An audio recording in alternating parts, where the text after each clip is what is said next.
Assalamualaikum warahmatullahi wabarakatuh. Perkenalkan, nama saya Cika Putri Panuntun. Di sini saya akan menjelaskan sedikit materi tentang CAPM atau Capital Asset Pricing Model.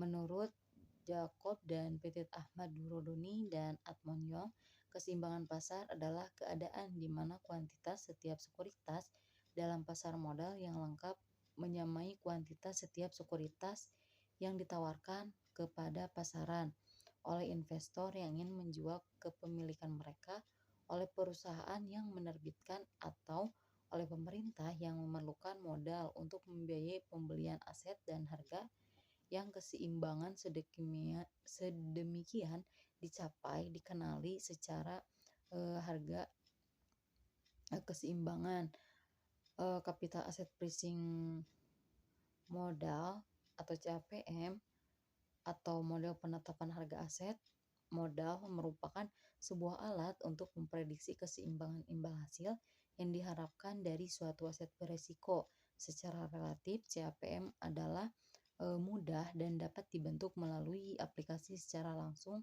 teori portofolio.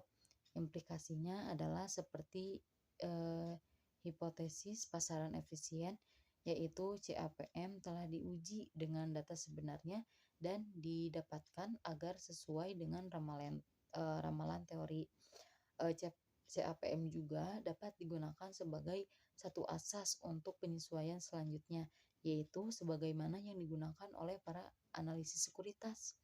Kemudian ada asumsi-asumsi penting CAPM.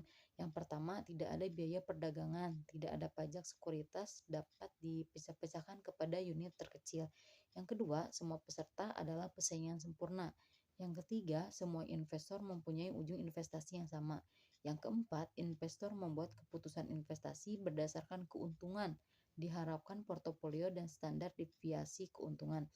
Yang kelima, semua investor mempunyai pengharapan secara umum yang sama. Yang keenam, aset bebas resiko, wujud dan sedia ada bagi semua investor untuk tujuan meminjam dan memberi pinjaman. Walaupun CAPM belum dapat dibuktikan secara empiris, CAPM sudah luas digunakan karena CAPM akurasi yang cukup pada aplikasi penting. Kemudian CAPM juga mengasumsi bahwa pasar saham yang ideal adalah pasar saham yang besar dan para investor adalah para price taker. Tidak ada pajak maupun biaya transaksi. Semua aset dapat diperdagangkan secara umum dan para investor dapat meminjam maupun meminjamkan pada jumlah yang tidak terbatas pada tingkat suku bunga tetap yang tidak beresiko.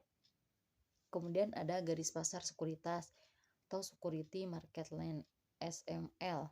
Hubungan antara risiko yang diukur dengan beta dengan retur yang disyaratkan ditunjukkan oleh garis pasar sekuritas atau SML. Dalam hal ini, jika beta suatu saham dapat diukur dengan tepat, maka dalam keadaan equilibrium, required return juga dapat diperkirakan.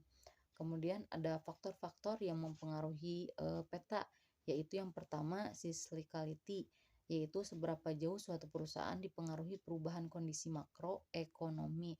Semakin peka terhadap kondisi, maka beta akan semakin tinggi. Yang kedua, operating leverage, yaitu proporsi dari biaya perusahaan yang merupakan biaya tetap. Yang ketiga, financial leverage, yaitu proporsi penggunaan utang dalam struktur pembiayaan perusahaan. Kemudian ada garis pasar modal, capital market line CML. SML yang tadi sudah dijelaskan merupakan garis yang menghubungkan beta atau resiko pasar dengan required return untuk semua saham, baik yang efisien maupun yang tidak efisien. Sedangkan garis pasar modal atau CML merupakan garis yang menghubungkan antara risiko total yang diukur dengan standar deviasi. Kemudian ada arbitrage pricing theory atau singkatan dari APT. Capital Asset Pricing Model bukanlah satu-satunya teori yang mencoba menjelaskan bagaimana suatu aktiva ditentukan harganya oleh pasar. apa yang digunakan untuk memprediksi harga suatu saham di masa yang akan datang. APT didasarkan pada 3 proporsi. Yang pertama, imbal hasil sekuritas dapat dijelaskan dengan sebuah model faktor. Yang kedua, terdapat cukup banyak sekuritas untuk menghilangkan risiko istimewa dengan diversifikasi. Yang ketiga, pasar sekuritas yang berfungsi tidak balik tidak memungkinkan terjadinya peluang arbitrase secara terus-menerus.